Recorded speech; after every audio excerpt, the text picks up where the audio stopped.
Hello friends, हरे कृष्ण। केमती अच्छे आपण मैंने सावित्री ओषार अनेक अनेक अभिनंदन। नहीं सावित्री ओषार आपण जो मुग चकड़ा भोग हुए से आउ सब स्त्री लोक मैंने खाई था रेसिपी मुझे आपंपी निहाती करेंगे से मुझे मुग नहीं कंचा मुग नहीं जोटा कि फाड़ अच्छी जोटा कि मार्केट सहजरे मिल जाव।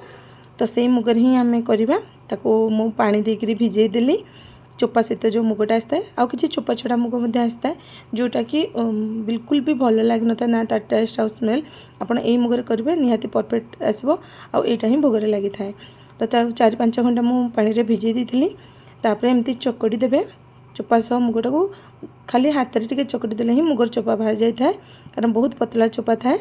तापर पानी निगेड़े एमती चोपा ही बाहर टे पानी निगेड़ी देले एमती चोपा बाहर जाओ। बारंबार आपड़ पानी देकर एमती मुझे देखो देखो केते चोपा बाहरी पानी देकर एमती निगेड़ी देवे चोपा सब बाहरी जीव से भाया मु बारंबार पानी देकर ये मुगटा को धोई देछि। देखो केते सफा हो जाइए जो गोटे गोटे चोपा सहित रही है किसी असुविधा नहीं कारण आम गजामुग खाइला बेले भी से चोपा होता है चोपारे बहुत न्यूट्रिएंट थाए किसी प्रॉब्लम नहीं।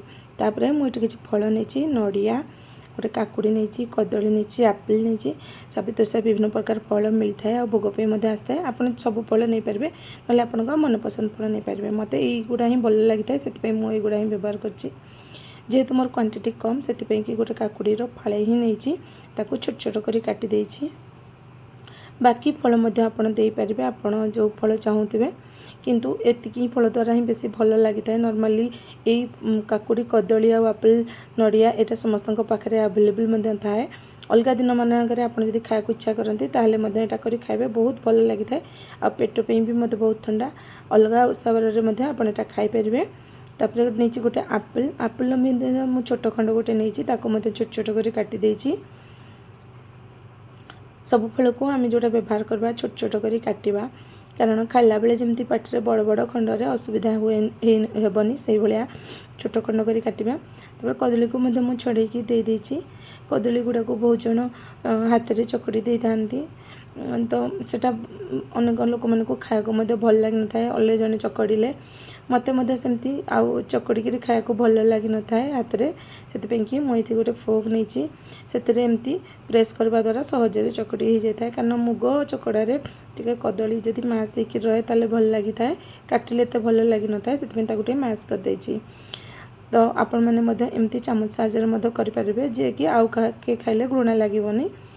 तो तापर से सब फल सबको मु मिसई देछि जो रखी आम मुग धोईकी अल्प पानी अच्छी देखुं पानी व्यवहार करने आवश्यक नहीं।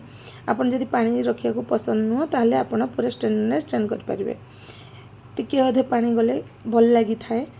तापर नहीं गोटे छोट खंड नड़िया नड़िया को मुझे सांगे सांगे कोरिकी ही दौची आगु कोरिकी रखले मत भल लगी था फ्रेश नड़िया ही भल लगी थाए से नड़िया को कोरिकी देदेली आपन चाहिए ग्रेट करें ना छोट छोट खंड काटिकी देपारे कि कोरिकी दबा द्वारा बेसी भल लगी था चेष्टा करेंगे कोरिकी दवाई।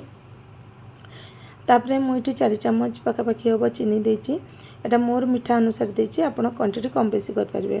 तापर नहीं किसी गोलमरीच 2टा अलैच गोटे छोट खंड अदा या नहीं छेचिकी से दे देछि। आपन ये चीनी बदल गुड़ कि मिश्री व्यवहार करेंगे सेटा भी मत बहुत भल लगी था कलर टी अलग लगी था से मुझे गुड़ देनी रेडी हो गला आमर सर्व करवा सब जिनस सजेदेवा द्वारा मन खुशी होता है। यही संतुष्ट मन ठाकुर को आपण मैंने अर्पण करूँ केमती लगला मत कमेंट मध्यम कहतु रही आपण मूल्यवान कमेंट अपेक्षा। Thank you bye bye.